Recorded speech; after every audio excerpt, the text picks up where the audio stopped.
পুলিশের সামনে বসে অতর্কিতভাবে হামলা চালিয়ে রক্তাক্ত জখম করা হয়েছে বরিশালের গৌরনদী পৌরসভার ২ নম্বর ওয়ার্ড বিএনপির যুগ্ম আহ্বায়ক বাদল ফকির ও তার ছেলে পৌর যুবদল নেতা সোহেল ফকিরকে।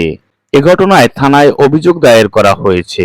অভিযোগে জানা গেছে, দক্ষিণ পালরদি গ্রামের বিরোধপূর্ণ ও মামলা চলমান জমি আওয়ামী লীগ নেতা রেজাউল ফকির এলাকার কতিপয় সন্ত্রাসীদের নিয়ে জোরপূর্বক দখল করে।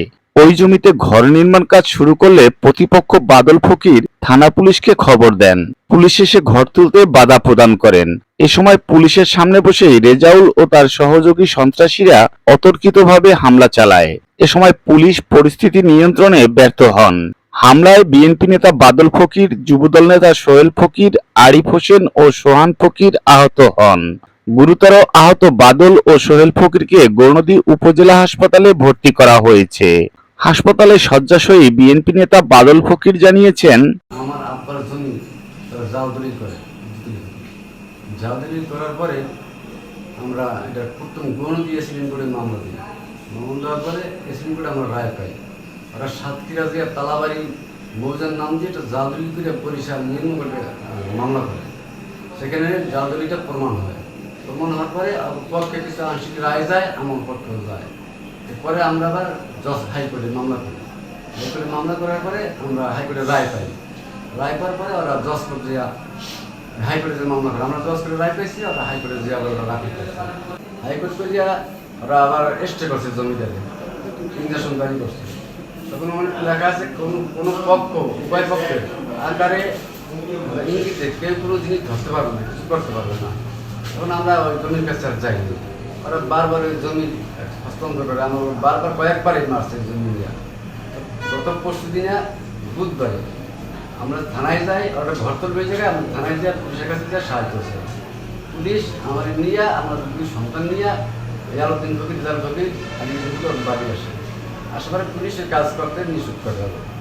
নিষেধ করা অবস্থায় পুলিশের সামনে পেয়ে আমার বেরিয়ে আগে ঘুষি মারছে, কিডন্যাপ করছে।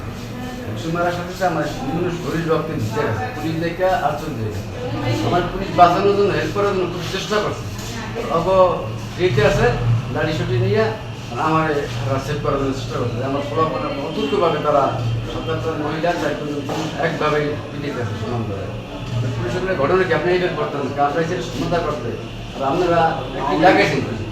আমার ঘুষিটা মারার পর আমি হসপিটাল করিয়া যাই নিচে, আমার ছেলে আমার জাগাইয়া আমি হাসপাতাল আবার থানায় আসি। পুলিশ বলছে হাসপাতাল যান, থানায় দেখাই আসি। আমি আবার রিটার্ন থানায় আসি। আমরা পুলিশের সাহায্যে সুবিধা গেছি। এখন ওরা বারবারই ওরা ভাঙি দেয়, ওরা আমাদের আক্রমণ করে। এটা আমি আপনাদের কাছে সবার কাছে আমি বিশ্বাস করি, সকল মিডিয়ার কাছে আমি বিশ্বাস করি, আমি বিশ্বাস করি, সঠিক বিশ্বাস করি। জালদলির বিচার আমি চাই।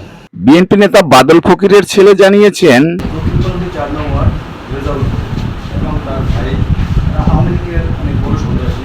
বিগত দিনে এদের অত্যাচার ভালো মানুষ তাকে থাকতে পারে। এর আপন মা এরা মাইরে ফেলেছে এবং এটা পুরো একটা মামলা চলছে। এটা একটা সাজাও হয়েছে। আমাদের একটা জমি নিয়ে মামলা চলতে আসছে। এই মামলা আমরা স্টেশন করতে চল্লিশ আমরা থানায় একটা অভিযোগ দিচ্ছি যে একটা কাজ করে এটা আপনারা বন্ধ করবে। তারা থানার লোক এসআই জরিল এবং এসআই রফিকুল ইসলাম ঘটনাস্থলে গেছে। ঘটনাস্থলে দেয়া যে আপনার যে কাজটা করতেছেন এটা আসলে ঠিক না, যেহেতু কোর্ট পাঠাচ্ছে আপনার এই কাজটা কেন করতেছেন বলার পরে কোনো কথা নাই। আমার বাবা আসছে, আমরা কিছু আমার বাবার দেখে বলে একদম বিএনপি মানে খুব খারাপ ভাষায় কথা বলে আমার বাবার বাড়ি শুরু করার পরে আমি আমার ছোটো ভাই সোহান, আমার ছোটো ভাই আরিফ, এদের উপরে রেজাউল ফকির, আলোদিন ফকির, আলিয়াদিন ফকির এবং রেজাউল ফকিরের মেয়েরা মানে যে যেরকম পারছে লাউ চাপাতি তারপর সাপুর এগুলো নিয়ে আমাদের হামলা করছে। গৌরনদী মডেল থানার officer in charge OC Mohammad Anwar Hossain জানিয়েছেন, অভিযুক্তদের গ্রেপ্তারের জন্য ইতিমধ্যে পুলিশ অভিযান শুরু করেছে। হাসান মাহমুদের পাঠানো প্রতিবেদনে স্মার্ট সংবাদ নিউজ ডেস্ক।